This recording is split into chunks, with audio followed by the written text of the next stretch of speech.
Smart city Ajmer में इन दिनों में देखने में आया है कि जो ड्रग माफिया हैं उनकी ड्रग नीति आउट ऑफ कंट्रोल है।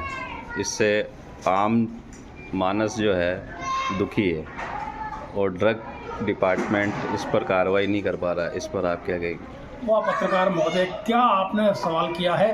अजमेर स्मार्ट सिटी है, ड्रग डिपार्टमेंट अजमेर में कहीं है क्या? समाचार पत्रों में भी आते हैं, समय समय पर सोशल मीडिया पे भी आता है। मैंने भी डाला था कि अजमेर में ड्रग इंस्पेक्टर है क्या, ये ड्रग विभाग है क्या? आप देख लीजिए कितने, मुझे पिछले आप ही बता दीजिए, पिछले 5 साल के अंदर किसी दुकान के ऊपर इन्होंने निरीक्षण किया, किसी दुकान का लाइसेंस रद्द किया? ड्रग इंस्पेक्टर काम होता है दवाई बनने से लेकर बिकने तक, मार्केट में आने तक पूरी दवाई की गुणवत्ता की जांच करने का। आज ही आप जयपुर के अंदर देख लीजिए, ड्रग इंस्पेक्टर थे, उन्होंने 9 दवाइयों के सैंपल फेल किए हैं, उन दवाइयों को निरुद्ध किया। आज भी समाचार पत्रों में आया है। क्या अजमेर में ये विभाग है? अगर है तो कितना काम किया? आप देख लीजिए, दवाई अगर आप लेते हो, पुष्कर रोड पे अगर दवाई लेते हो, वो दवाई की दुकान की रेट और आप रामगंज चले जाओ, उस दवाई की रेट में रात दिन का फ़र्क है। पंचशील में वो दवाई खरीद लीजिए, आदर्श नगर में वो दवाई खरीद लीजिए, उसकी रेट अलग अलग है। फिर कभी आपने देखा क्या दुकानों के ऊपर एक्सपायरी डेट की दवाई फेंकते हुए? कोई भी दवाई फेंकी नहीं जाती। अगर आप लेते हो तो उसकी पर्ची से आड़ी तिरछी काट के वो दवाई दे देते हैं, रेट मुँह मांगी लेते हैं। एक दुकान लाइसेंस जो होता है किराए पे ले रखा अधिकांश ने, कई ने बनवाए, वो लाइसेंस भी है, तो एक दुकान लाइसेंस से 4-4 दुकानें चल रही है, कोई जाँच करने नहीं आता। क्यों? कि इनको पता है कि मंथली मिल जाती है, कभी कोई जांच नहीं होती। कितनी जो निषिद्ध दवाइयां हैं वो भी खुलेआम बिक रही है, किसी पे कार्रवाई नहीं करते। मंथली इनके पास पहुंच जाती है, विभाग के अधिकारी कभी जाते नहीं हैं।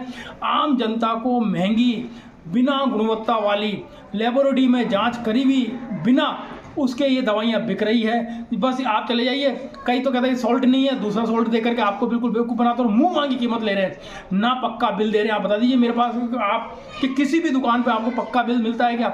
जो अपने हिसाब से लेते हैं, अपनी मन मर्जी से रेट लेते हैं, अपनी मन मर्जी से दवाइयाँ देते हैं। तो मैं यहाँ के ड्रग इंस्पेक्टर से, अगर हैं, मेरे अंदाज से यहाँ है ही नहीं, अगर हैं तो उनसे निवेदन करना चाहता हूँ, जाँच कीजिए दुकानों की। और अरे आजकल तो सोशल मीडिया का ज़माना है, पहले करते बाद में, उससे पहले दिखाते हैं। आप चाहिए सोशल मीडिया को लेकर के जाइए, चैनल्स वाले बैठे हैं, समाचार पत्र वाले बैठे हैं, उनका छापे मारिए दुकानों पे, उनका स्टॉक चेंज कीजिए, चेक कीजिए। कई दवाइयाँ एक्सपायरी हो चुकी हैं मगर उसको भी नहीं देखते आप, कई निषिद्ध दवाइयाँ हैं वो भी नहीं देखते हो आप, लाइसेंस है या नहीं है। एक दुकान का लाइसेंस यहाँ का है, एक कहीं और चल रही है, वो है कि नहीं, आप जाँच तो कीजिए, परंतु कोई नहीं करता। इनके मंथली बंदी भी है, अपना हित देखते हैं, जनता के स्वास्थ्य से इनको कोई मतलब नहीं है। ये जो मुद्दा आपने उठाया है ये सीधा आम जन के स्वास्थ्य से जुड़ा हुआ है, और जो स्वास्थ्य का मुद्दा है वो एक मूलभूत सुविधा के रूप में लेती है।